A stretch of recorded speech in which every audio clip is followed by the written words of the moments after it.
Yan, isang update ang ating gagawin dito sa ating long beans. Nadaanan man yan ng bagyo, pero ayan, patuloy ang kanyang standing position kung saan medyo taas na.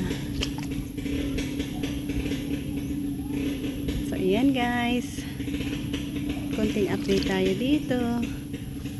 Ayan, ang taas na niya no.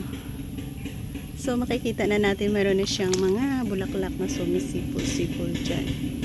Ready to, ayan, bearing fruits na yan. Once kasi na mamulaklak na, yan ang ating inasahan, ang magkaroon na siya ng fruits na magugulay na rin natin.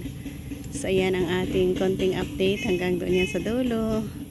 And looking good sila.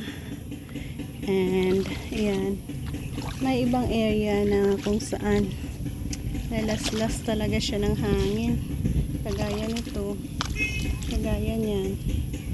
Ayan, pero yan, patuloy tayo dyan.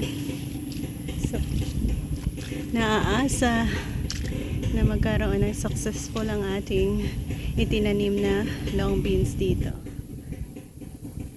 So ayan, yan lang muna ang ating mai-update sa inyo.